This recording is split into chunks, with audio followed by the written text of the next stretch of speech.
사도행 22장부터 26장까지는 바울이 재판을 받는, 수년 동안 재판을 받는 그러한 장면입니다. 지금도 재판을 받을 때 몇 달이 걸리기도 하고 몇 년이 걸리기도 하는 것을 보게 되는데, 바울의 재판 과정도 몇 년이 걸리는 그러한 과정이었습니다.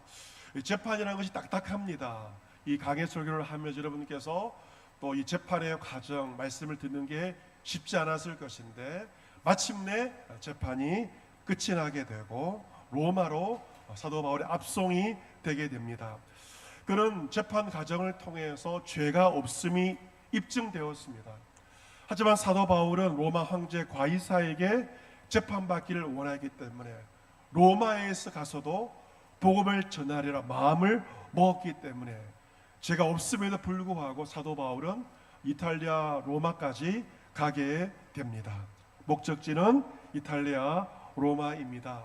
어제 결혼한 주영준 형제 신혼여행을 어머니한테 물어보니까 날이 선선해지면 이탈리아 로마로 간다는 이야기를 전해드렸는데, 이탈리아 로마는 성악가들이 선호하는 그러한 도시고 온 도시가 유적이 많이 있는 로마 제국의 유산이 있는 유명한 관광지이기도 합니다. 지금 비행기로 가고 직항으로 하면 13시간 걸리는 먼 거리가 바로 로마까지 가는 거리입니다. 지금의 비행기로 가지만 사도 바울 당시는 비행기가 없었기 때문에 해로 배를 타고 로마까지 가야 했습니다. 가이사라에서 로마까지입니다. 오늘 본문 27장 1절 말씀해 보죠. 우리가 배를 타고 이탈리아로 가기로 작정되었다라고 말하고 있습니다. 우리입니다. 바울만이 아니고 이 사도행전을 기록한 저자 의사 누가를 비롯해서 여러 사람이 바울과 함께 이탈리아로 가기로 작정하였습니다. 당시 총독 베스도는 바울과 다른 제수 몇 사람을 백부장 율리오라는 사람에게 맡기게 되는데, 백부장이라 로마 군대의 한 100여 명의 병사를 거느리는 그러한 초급 지휘관으로서 요즘으로 말한다면 중대장 정도라고 보시면, 대위 정도의 계급이라고 보시면 좋겠습니다. 성경에 보시면 백부장은 많이 나옵니다. 여러 장면에서 백부장이 나오지만 백부장 이름이 기록된 경우는 흔치 않습니다. 여러분께서 잘 아시는 백부장이 있습니다. 누구이죠? 고로 시작되는 고넬료가 나오죠. 고넬료의 집에서 성령이 임한 고넬료의 이름은 성경에 기록되어 있습니다. 오늘 본문의 백부장 율리오도 이름이 기록되어 있어요. 예외적인 일입니다. 바울을 호송하는 책임자이고 앞으로의 장면에서 매우 중요하기 때문에 성경은 그냥 백부장으로 말하지 않고 그의 이름까지 실명을 기록한 것은 그 역할이 매우 크기 때문에 이름이 기록되어 있는 것이죠.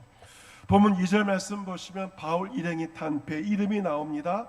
아드라문네노라고 하는 배를 타게 되고, 그 여정에 누가와 함께 아리스도가라는 사람도 바울과 함께 하게 됩니다.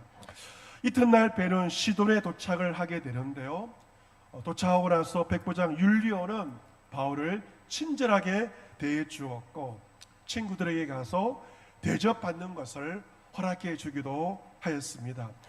비록 바울이 제수의 신분이었지만 율리오 백부장은 바울에게 관대하게 대해 주었음을 보게 됩니다. 그리고 다시 이제 배를 타게 되었고, 그 배가 맞바람을 피하여서 항해하여서 무라시에 그 배가 도착을 하게 됩니다. 무라에 도착한 다음에 배를 바꾸어 타게 되는데요, 배 이름이 무엇인가? 알렉산드리아 배를 만나서 바울 일행은 새로운 배에 오르게 됩니다. 하지만 항해가 만만치가 않습니다. 7절에 보시면 배가 더디 갔습니다. 바람 때문에 배가 더디 갔고 풍세가 허락하지 아니했기 때문에 결국 미양이라는 곳에, 아름다운 항구 미양 항구에 도착을 하게 됩니다. 그곳에서 바다의 형편을 바라보니 9절에 보시면 여러 날이 걸려 금식하는 절기가 이미 지났으므로 항해하기가 어떠한지라 위태하였다. 항해하기가 위태하였다라고 기록되어 있습니다. 당시 유대인들이 금식하는 절기가 있었는데요, 그 절기가 10월 5일이었습니다. 그 절기가 이미 지났다는 것은 훨씬 지났다는 것입니다. 10월 말이 될 수도 있고 11월 초가 될 수가 있습니다.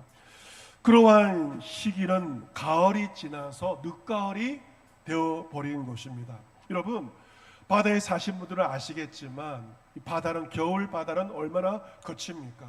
항해하기가 쉽지가 않습니다. 특별히 지중해 역시 겨울에 항해하기가 쉽지가 않았던 것이죠. 여러분, 이처럼 항해가 어려운 위태한 상황 가운데서 두 가지의 선택지가 있습니다. 하나는 무엇입니까? 그 상황이 어려움으로 항해를 하지 않는 선택이 있고, 위태하지만 항해를 강행하는 또 하나의 선택지가 있습니다. 여러분, 이 선택 사항에서 제가 처음 말씀드린 것처럼 세 가지의 주장과 의견이 나오는 것을 보게 됩니다. 첫 번째는 바울의 의견입니다. 본문 10절 말씀, 바울의 의견이 무엇인지 10절 말씀 같이 읽어보겠습니다. 같이 읽습니다. 시작. 말하되 여러분이여 내가 보니 이번 항해가 화물과 배만 아니라 우리 생명에도 타격과 많은 손해를 끼치리라 하되 아멘. 당시 자료에 의하면 그 배는 엄청난 곡식을 가지고, 이집트에서 재배한 곡식을 가지고 로마로 향하였던 것으로 보여집니다. 곡식 외에도 중요한 많은 물건들이 있었습니다. 그런데 이번 항해가 배에 실은 수많은 화물과 이 배만 아니라 우리 생명에도 타격과 많은 손해를 끼칠 것이다 라고 제일 먼저 바울이 이야기를 한 것입니다. 왜 이렇게 바울이 확신 가운데 말을 하였는가? 이유가 있습니다. 바울은 지금까지 세 차례의 선교 여행을 하지 않았습니까? 그 선교 여행을 통해 바다를 많이 건너본 자이고 바다가 어떤지를 경험했기 때문에 이런 말을 하고 있습니다. 고린도후서 11장에 보시면 바울은 자신의 경험을 이야기하면서 3번 파선하고 일주야를 깊은 바다에서 지내었다라고 말하였습니다. 그가 탄 배가 3번이나 배가 파선해서 어려움을 겪은 것이, 여러분, 배가 파선한다, 얼마나 두려운 일입니까? 바울은 3번이나 그것을 경험하였습니다. 일주야 일주일 동안 바다에서 지낸 적이 있습니다. 망망대해에서 죽음의 두려움 가운데 일주일을 지낸 적이 있습니다. 구사일생으로 살아난 적이 있는 것이죠. 그런 여러 번 여행, 선교 여행을 하면서 강의 위험, 강도의 위험, 동족의 위험, 이방인의 위험, 시내의 위험, 광야의 위험, 바다의 위험, 수많은 위험 가운데 복음을 전했지만 그 가운데 가장 큰 두려움이 무엇이었을까? 어쩌면 바다의 위험이었을지 모릅니다. 그런 바다가 얼마나 무서운지 너무도 잘 알고 있습니다. 그래서 그는 자신의 경험을 가지고 이번 항해는 이 배의 화물과 배만 아니라 배에 탄 사람들의 생명에도 타격과 많은 손해를 끼칠 것을 이야기를 하였습니다. 무슨 말을 하는 것입니까? 지금 항해하면 안 된다, 이것을 말하고 있죠. 하지만 또 다른 의견이 있습니다. 11절에 보시면 백부장은 선장과 선조의 말을 바울의 말보다 더 믿더라. 선장과 선조가 무슨 말을 했는지는 나와 있지는 않습니다. 하지만 바울과 반대의 의견을 이야기하는 것이죠. 바울이 생명 때문에 항해를 하지 말자고 말하였다면 선장과 선조는 항해를 합시다 라고 이야기를 한 것으로 보여주고, 결정권자인 백부장은 바울의 말을 들은 것이 아니고 선장과 선조의 말을 들었던 것입니다. 여러분, 선조란 배의 오너입니다. 지금이야 항운, 해운회사가 있지만 그 당시는 선조가 그 배의 결정권자였습니다. 여러분, 그 결정의 순간, 선택의 순간에서 그 배의 선조와 선장은 무엇을 생각을 하였을까? 바울처럼 생명과 안전이 아니라 수익을 먼저 계산한 것입니다. 항해를 멈춰야 할 것인가, 계속해야 할 것인가, 무언가를 결정해야 할 선택의 순간에서 선장과 선주는 생명과 안전이 아니라 무엇이 나에게 이익이 될 것인가, 그것을 먼저 생각하였고 그들은 항해를 강행할 것을 결정하였던 것입니다. 그러한 모습은 그 우리 역사적인 기록을 보면 당시 뱃사람들이 이익을 추구했던 모습을 보게 됩니다. 주 144년 AD 144년에 로마에서 밀레노까지 여행하였던 소피스트 철학자 아리스토텔레스는 병자의 몸으로 여행을 하였는데, 하지만 바울과 똑같은 상황, 위태로운 상황에서 이야기했습니다. 바다를 떠나지 말라고, 항해를 멈추라고 경고하였죠. 하지만 아리스토텔레스의 경고가 받아들이지 않았고 배가 바다의 항구를 떠난 다음에 엄청난 타격과 손해를 보게 되었음이 나와 있습니다. 역사에 나와 있습니다.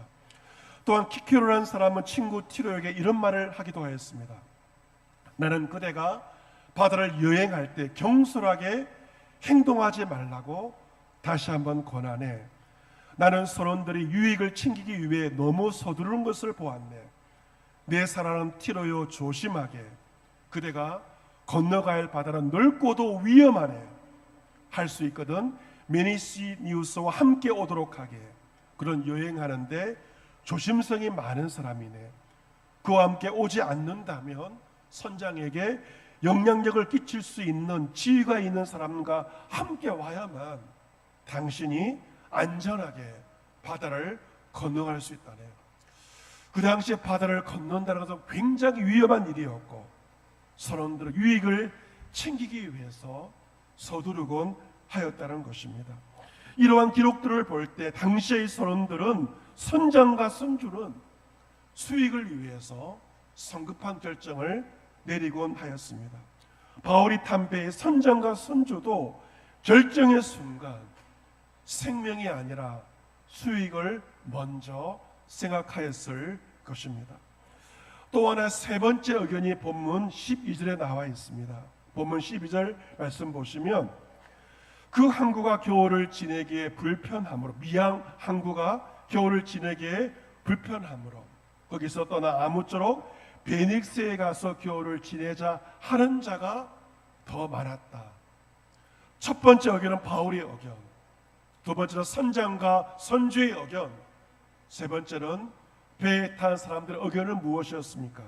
이곳이, 이 항구가 겨울을 지내기에 불편함으로 다른 곳으로, 베닉스로 가자고 배에 탄 사람들이 이야기를 하고 있었던 것입니다. 여러분, 그 배에 탄 다수의 사람들은 불편한 곳에 머무는 것을 용납하지 못하였습니다.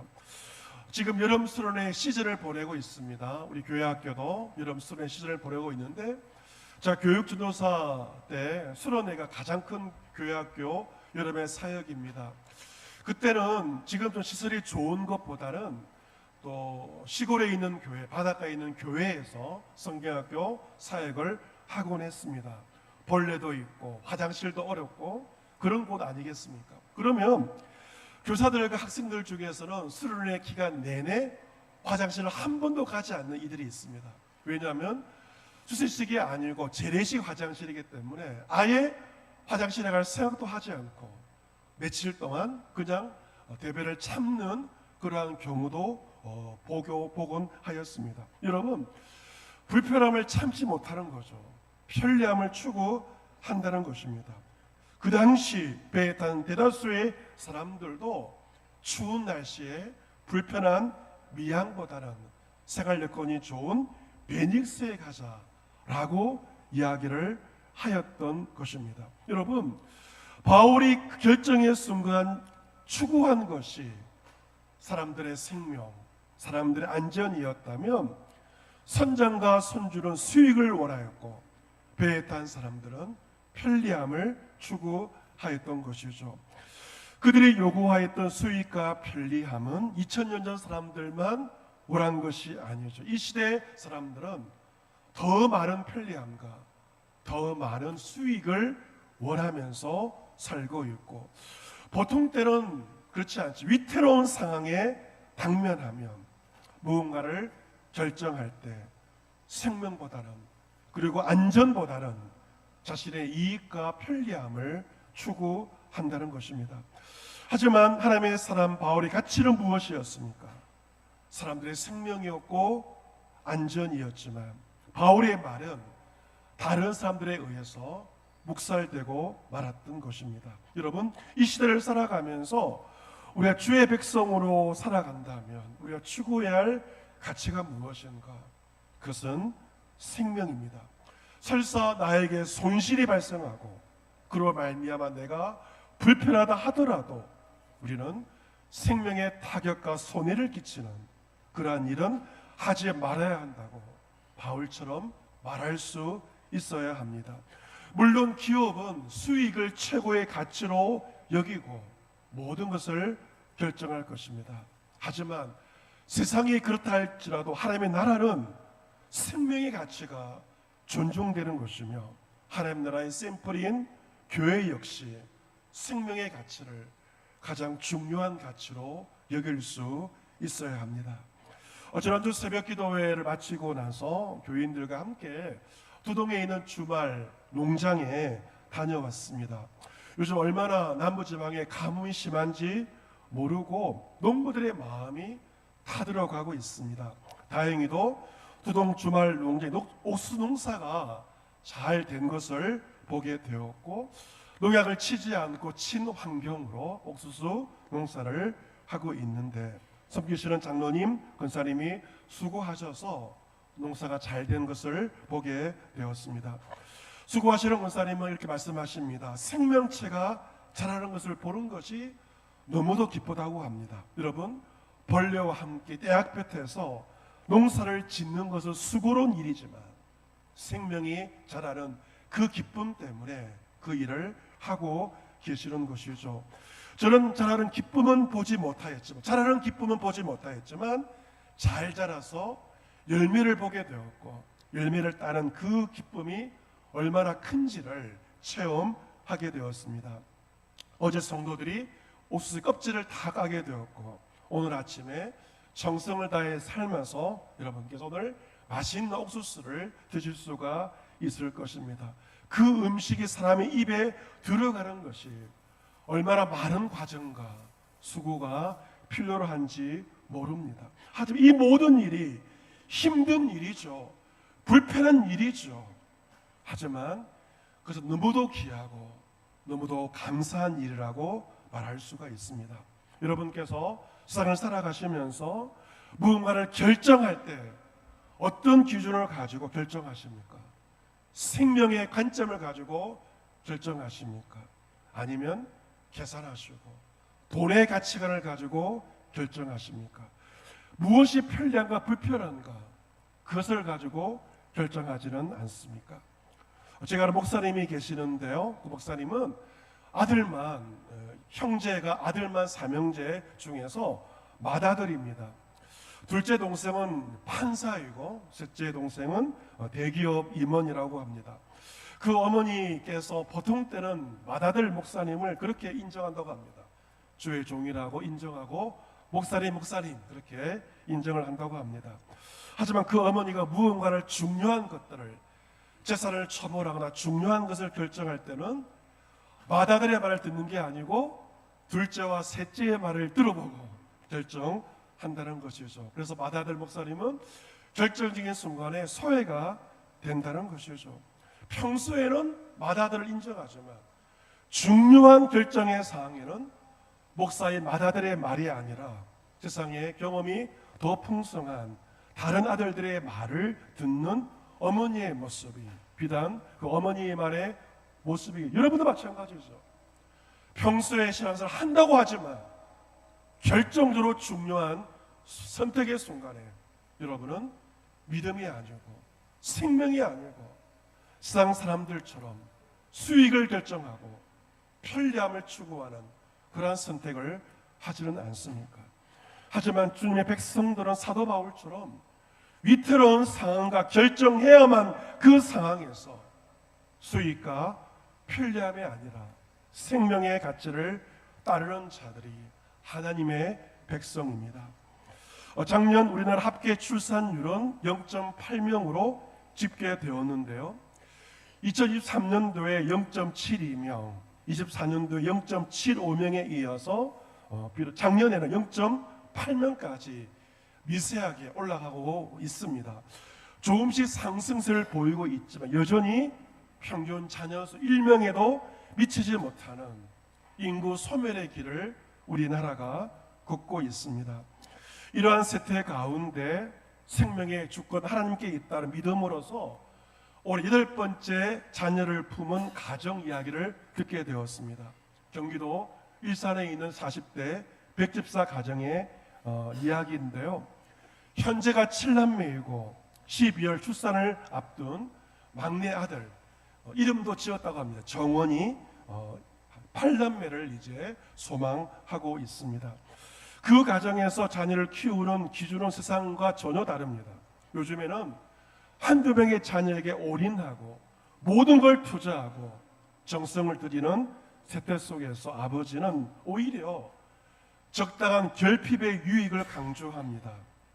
부족함 없이 아이를 키우려고 하지만 오히려 아이들이 방황하는 수많은 모습을 보게 된 것이죠.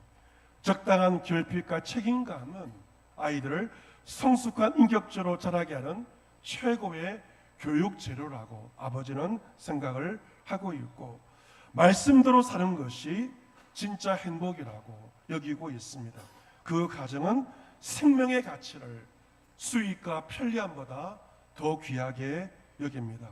창세기 말씀대로 생육하고 번성하여 연합하는 삶을 살아가는 것이 가장 행복하다고 믿고 있는 것이죠. 아내 역시 북적이는 그 가족의 일상이 많은 사람들에게 생명은 마땅히 지켜내야 할 축복임을, 메시지를 전할 수 있는 그러한 것을 소망하면서 살고 있습니다.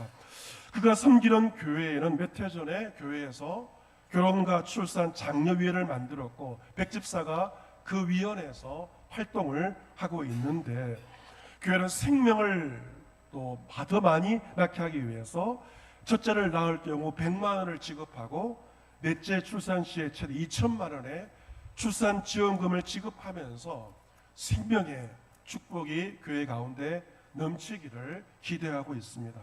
물론 자식을 키우는 거 불편하고 수고롭고 많은 돈이 들어가는 일이지만 그 기쁨과 가치는 그 어느 것과 비교할 수 없는 축복이 되는 것입니다. 신혼부부 가정들, 청년들 이 말씀을 잘 기억하시고 무엇이 가장 중요한 가치인가 그것을 설정하고 여러분의 삶을 설계하시기를 바랍니다. 사랑하는 성도 여러분, 우리가 어떤 순간에 무언가를 결정해야 될 그 순간에 어떤 사람인지를 증명하는 것입니다. 우리의 삶에도 위태로운 상황이 닥쳐오죠. 그 상황 가운데 누구의 말을 믿으시겠습니까? 수익을 따르는 선장과 선주의 말을 따르시겠습니까? 편리함을 추구하는 다수의 말을 듣겠습니까? 아니면 한 사람, 사도 바울처럼 생명의 가치를 따르며 여러분은 살아가시겠습니까? 무엇이 진정한 승리임을 우리는 사도행전 말씀을 통하여 관찰할 수 있을 것입니다. 이번 한 주 세상이 말하는 수익과 편리함이 아닌 사도 바울처럼 하나님 나라의 생명의 가치를 더 귀중히 여기며 하나님의 거룩한 백성답게 이 땅을 살아갈 수 있는 여러분과 여러분의 가정과 우리 교회가 될 수 있기를 주님의 이름으로 축복합니다. 아멘.